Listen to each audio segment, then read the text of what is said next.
Good morning. Good morning, good morning, good morning, good people. Hello, hello, hello. I hope you all are doing well on this good Tuesday morning. So this is your favorite girl, Kim. And this is the latest edition of Car Chronicles with your girl, your favorite girl, Kim. So listen. I need y'all to come on in and I need to share with y'all about my yesterday. Well, it actually wasn't yesterday. This kind of started, a while back. So I titled this, Are You a Good Steward? Meaning the things that you have, the things that you obtain, the things that you prayed for, the things that God has given you. Are you a good steward over those things? And I can be honest, I can be transparent, and I can tell you some areas yes, some areas no. And the biggest thing was our home. I kept realizing, like, oh girl, you not being a good steward over this home right now.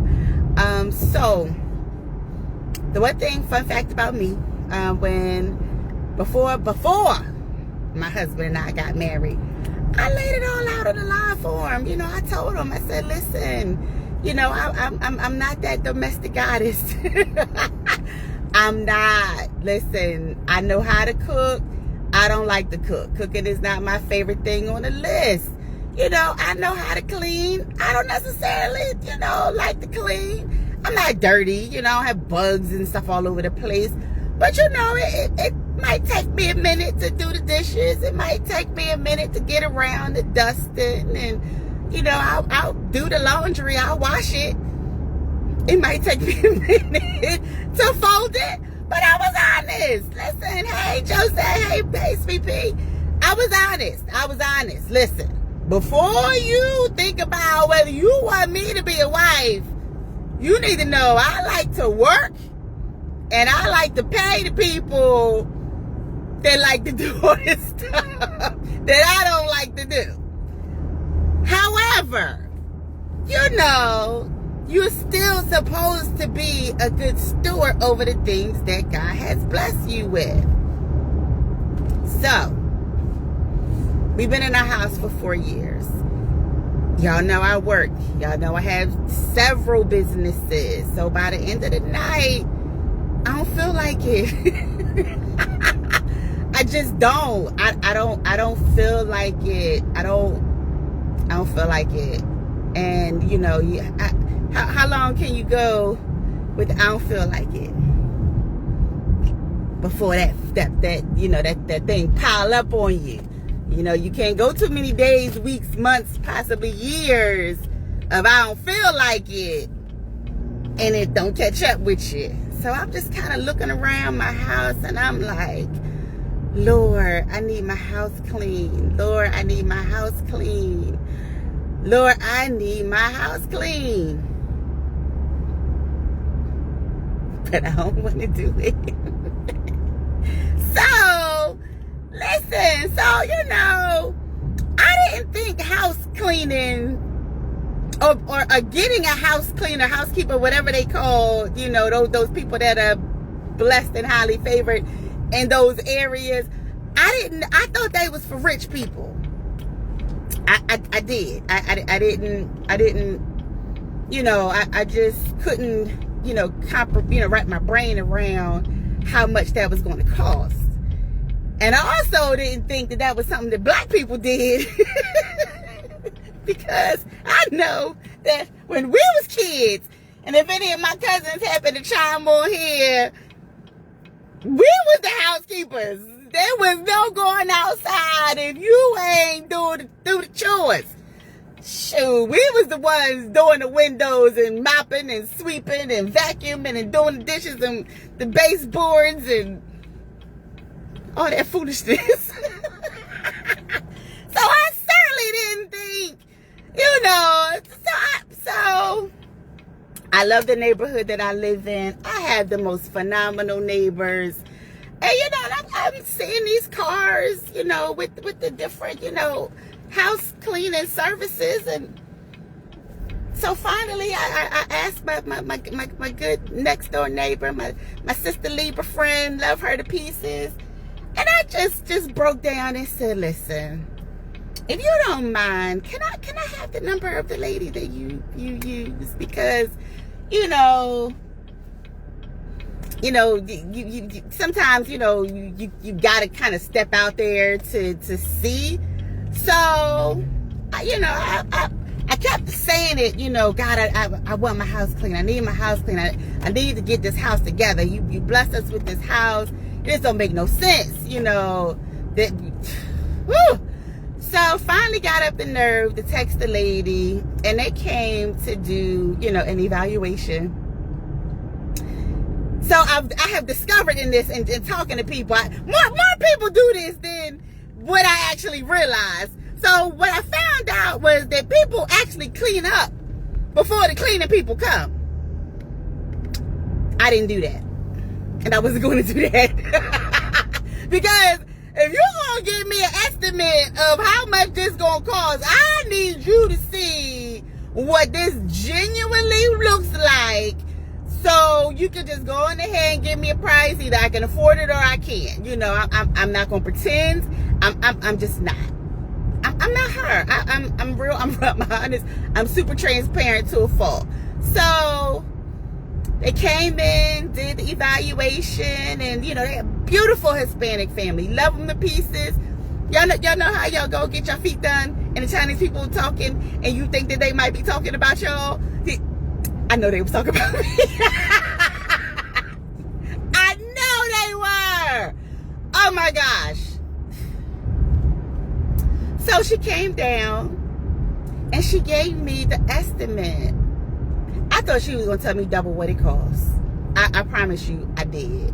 And don't judge me. My house was bad, but it wasn't like horrible. So like, don't be like Kim Nasty. No. No. It's just a whole lot of dust and a whole lot of mail that's, piled up for God knows how long, and books here, and just come in the house and just drop this on the floor. I ain't the only one. I ain't the only one. Hey, Laverne. Hey, y'all better stop laughing at me. So listen. So I said, you know what? And I looked in my account, and the money was already there.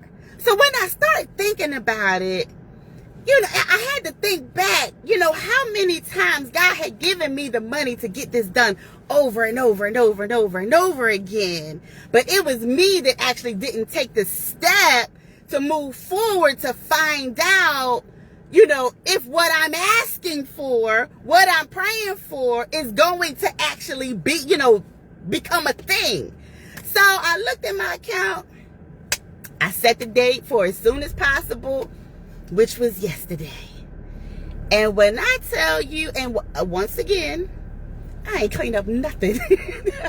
I ain't moved too much of anything. Honey, they earned every quarter that they got yesterday, and then some, because, again, a servant is worthy of their hire. So, I tipped, which you should.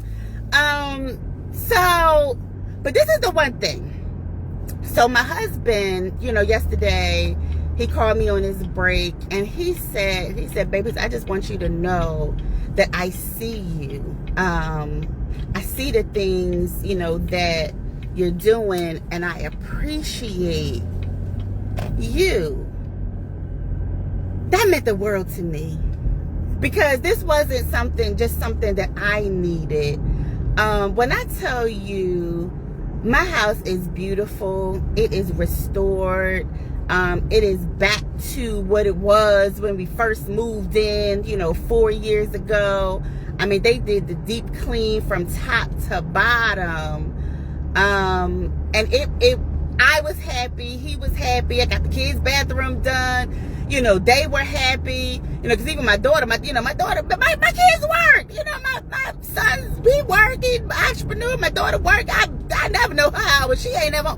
So, we all 4 working people, So So everybody was happy. And I'm always, praying like, God, if you're going to be, if you're going to do some blessings, include me. I want to be a part of the blessing. So to be able to do that with the money that I got from my travel business, but I ain't going to talk about that.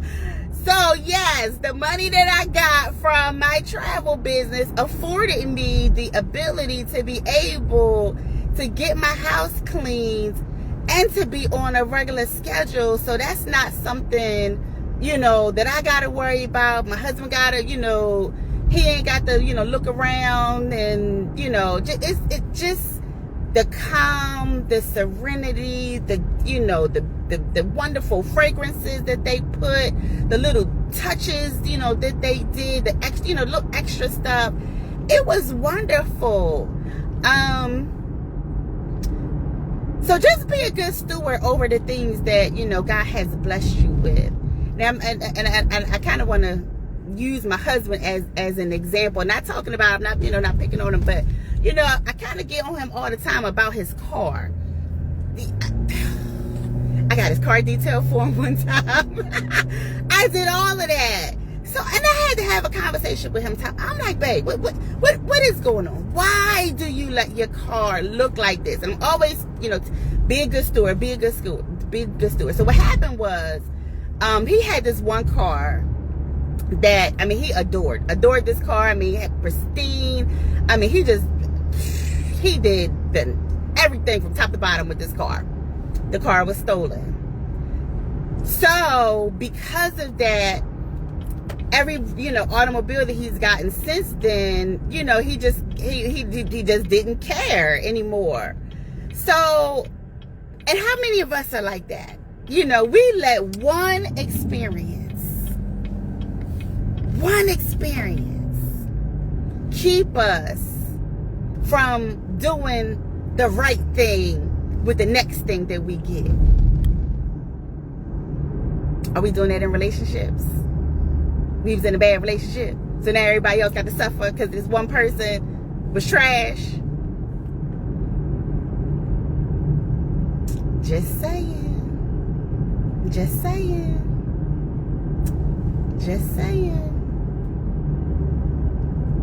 Yeah. Yes.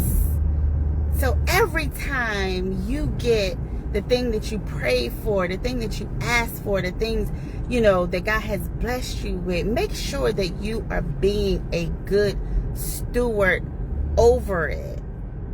Not making it an idol, but just being a good steward. So God will see that if I can trust you with the little things, then I don't have any problem blessing you with greater. So I don't know, we said our house was our forever house. But if the Lord should just so happen to see that we been a good steward over this house and he decided to bless us with something greater, listen, I'm all for it. But when I tell you I am in such a happy place that once again that I can say that God did it. I made my request known and he provided the finances, made it possible for me to get it done immediately. And I am just so grateful. So I hope this message has, helped somebody. And by the way, if you missed my last message, my official mini message, it's only 10 minutes long. If you haven't had a chance to look at it, go back and on my feed and take a look at it, share it, with one of your good girlfriends that you think might be blessed and inspired by it. All right? So I love you all. Thank you all for coming on, listening to my testimony, laughing with me.